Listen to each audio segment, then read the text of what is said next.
All right, so anyone who's been following global economics lately has probably heard about all the buzz around the BRICS nations. Yeah, Brazil, Russia, India, China, and South Africa. Exactly. And it seems like everyone wants to join their club in 2025. A lot of interest. So in this deep dive, we're going to try to figure out what's behind this BRICS boom What's driving it? and what it might mean for the future of, well, For everything. pretty much, yeah. Well, not exactly a new thing, though, is it? Right. It goes back a bit. Yeah, the idea's been around since 2009 when it first formed. It started as BRIC, right? That's right. And then South Africa joined later. A year later in 2010. So what was the initial goal? So To sort of create their own version of the IMF and World Bank. I think it's a bit more than just replicating those institutions. Okay. You know, it aims to incorporate different values like consensus building and, So they want to do things their own way. yeah, prioritizing development needs, Mm-hmm. sometimes over pure profit. Okay. It's about giving emerging economies a more powerful voice on the global stage. So some critics say it's just creating another power block, not a real alternative. Yeah, there's definitely a risk of that. Right. But I think one of the main drivers behind all this interest is this dollar dilemma everyone's talking about. Oh, right, the dollar. For decades, the U.S. dollar has been the dominant currency. Yeah, for global trade. Yeah, which sounds great on the surface, Well, but yeah. dominance comes with some serious strings attached. So it's not all sunshine and roses when it comes to the dollar. Right. I mean, I always thought a stable currency was a good thing. Stability is good, of course, but Right. imagine a country whose economy is totally tied to the dollar, Okay. and then the dollar's value goes haywire. Oh, wow. Their whole system can be thrown into chaos. So you're talking about We are talking about, economic vulnerability. yeah, on a huge scale. Okay. So I see the downsides now. Mm-hmm. Is that the main reason then that countries are looking to BRICS for an alternative? I think it's a big one. Okay. BRICS promotes using local currencies Okay. for trade settlements. I see. So imagine India and Brazil making a deal Okay. without having to convert everything into dollars first. So they'd just be trading directly? Yeah, they set a direct exchange rate between the rupee and the real. Mm. This cuts down on costs and reduces their exposure to dollar fluctuations. So they're essentially cutting out the middleman. Exactly. That seems more efficient. It does. But wouldn't that kind of direct exchange be tough to manage on a global scale? Oh, absolutely. It comes with its own set of challenges. Right. And I think that's one reason BRICS is so appealing. Okay. They're working on building the infrastructure for a multipolar currency system. Okay, so multiple currencies. Yeah. How would that impact the global economy? Well, it could be more unpredictable, Especially at first, I imagine. at least initially. Yeah. But that's part of the BRICS philosophy. Yeah. They believe a more balanced system Hmm. where no single currency holds all the power Hmm. could lead to more stability in the long run. Okay. And they've already established the New Development Bank, or NDB, Oh, right. The NDB. I've heard of that. back in 2014. So is that their answer to the World Bank then? In a way, yes. Okay. But the NDB operates with a different set of priorities, Interesting. focusing on sustainable development and infrastructure projects Okay. that benefit emerging economies. I see. So they have a different focus. Yeah, Sounds ambitious. it is. Can you give us an example of the kind of work the NDB is doing? Sure, they've been funding a wide range of projects, Okay. from renewable energy initiatives in Africa Wow. to transportation infrastructure in Asia. Okay. For example, they recently provided financing for a massive solar energy project in India. Wow. It's expected to bring clean energy to millions of people That's incredible. and significantly reduce carbon emissions. So they're really putting their money where their mouth is. They are. But isn't it hard to coordinate projects like that across so many different countries? It definitely comes with challenges. Yeah. BRICS is a diverse group, Right. sometimes with competing interests, Yeah, for sure. and there's a lot of pressure from Western powers I bet. who aren't exactly thrilled about this shift in the balance of power. Well, yeah, who would be? Right.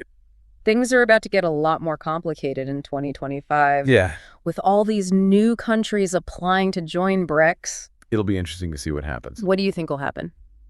It's hard to say for sure. Yeah. Some of these countries like Algeria, Argentina, and Iran, Mm-hmm. they bring their own strengths to the table, Sure. but their inclusion could also create new friction within the bloc. So it's a tough situation. It is. Expansion could be both good and bad, it sounds like. That's right. What's really fascinating to me is that BRICS is about so much more than just economics. Yeah. It's about reshaping global power dynamics, Absolutely. which has huge geopolitical implications. You're absolutely right. It's about who gets to set the rules of the game and how those rules impact everything, from trade to technology to climate change initiatives. I love it. It almost feels like we're witnessing the birth of a new world order, It does. one where power is more evenly distributed. But how realistic is that vision? That's a great question. And what are the potential pitfalls along the way? Well, that's where we'll pick up in part 2 of this deep dive. Okay, sounds good. So we were talking about this potential power shift and BRICS role in all this. Yeah. But let's get down to like the nuts and bolts. What are some of the real challenges they face? Well, one of the biggest hurdles Yeah. is making sure these local currency systems are Stable.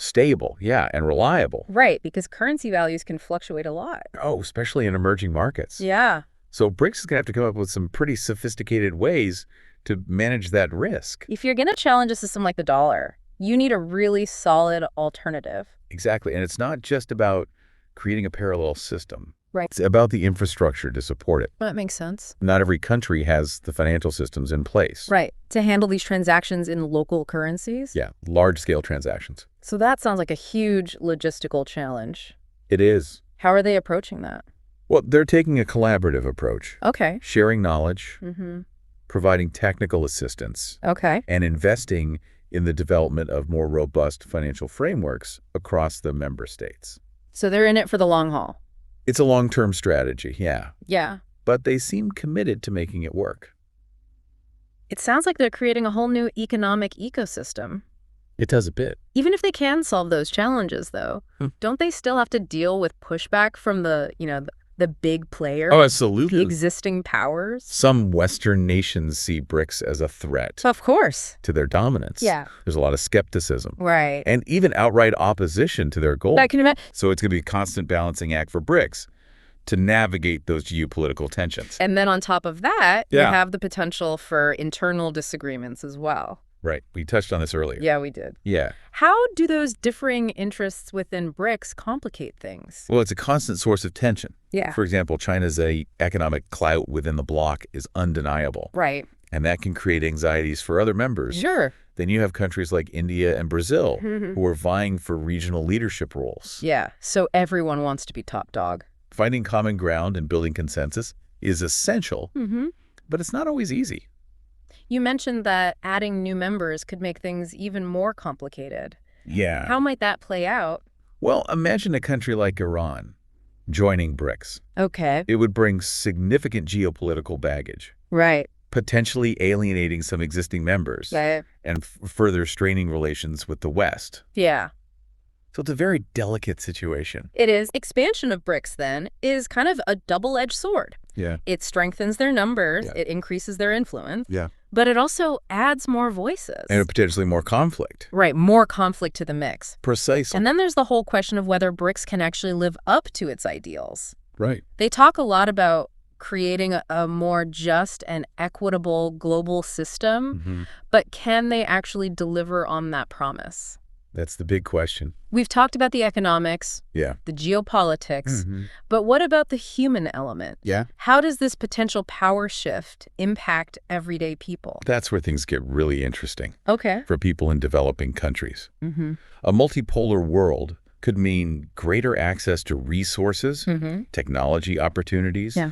It could mean a fairer shake in the global marketplace. But couldn't it also lead to new forms of inequality? Well, that's a real concern. Yeah. There's a risk that BRICS could just replicate the same power imbalances. Oh, so the same problems, but with different players. Yeah, just with different players at the top. Yeah. It all depends on how they choose to wield their influence. So it's not just about shifting the pieces on the chessboard. Right. It's about changing the rules of the game altogether. Exactly. And that requires a fundamental shift in thinking, not just in economic and political terms, Okay. but in terms of values and priorities as well. So this brings us to a question that's been on my mind Yeah. throughout this whole discussion. Okay. BRICS seems to be advocating for a pretty radical departure from the status quo, but how much of this is aspirational and how much is actually achievable? That's the big unknown. Oh, yeah. We're talking about potentially reshaping the entire global order. Right. It's a monumental task. Yeah. There are bound to be setbacks along the way. So what do you think, is BRICS a genuine force for change? I think it's too early to say, for sure. Yeah. The next few years will be crucial. If they can overcome those internal challenges, manage those external pressures, Right. and demonstrate a real commitment to their ideals, Okay. then they have the potential to be a transformative force. So it's a wait-and-see situation. It is. But no matter what happens, it's clear that the world is changing. It is changing, yeah. And BRICS is right at the heart of that change. At the center of it. So we've covered a lot in this deep dive. Yeah. The dollar dilemma, the allure of BRICS, this whole idea of a global power shift. Right. What stands out to you as the most significant takeaway? You know, I think it's the scale of ambition. Okay. They're not just tinkering around the edges. Right. BRICS is aiming to fundamentally restructure global power dynamics. Yeah. And whether they succeed or not, that ambition is a game changer. It really is. It forces us to rethink our assumptions about how the world works. It's like they threw a wrench into the gears of the global machine. Exactly. And now everyone's trying to figure out what it means. Right. How to adapt. It's both exciting and unsettling. Yeah, I can see that. It creates possibilities for a more equitable world, but there's also a risk of instability and conflict. So how do we navigate this uncertainty? That's the question, isn't it? It is. I think by staying informed, engaging in these discussions, and being willing to challenge our own assumptions. It sounds like you're saying the future isn't set in stone. It's not. It's being shaped right now. By us? Yeah, by the choices we make individually and collectively. That's a lot of responsibility. It is. Well, but also empowering in a way. Right. We're not just watching this happen. We're part of it. Active participants. Exactly. And by understanding these forces at play, we can make better decisions about the world we want to create. So this deep dive into BRICS, it's not just about understanding this one group of nations. It's bigger than that. It's about understanding how power is changing. Yeah, the challenges and opportunities of globalization. And ultimately, our own role in shaping the future. Well said. I think that sums it up perfectly. I think so. So there you have it, the allure of BRICS, the challenges they face, and the potential they have to reshape the world. It's a fascinating story. It really is, and it's still unfolding. Definitely. We'll be watching closely to see what happens next. Who knows, maybe we'll even see a BRICS currency someday. Now that would be something. That'd be a game changer. Thanks for joining us on this deep dive into BRICS. It's been a pleasure. We hope you found it insightful. And thought-provoking. Maybe even a little mind-bending. Absolutely. Until next time, keep exploring. Keep questioning. And keep learning.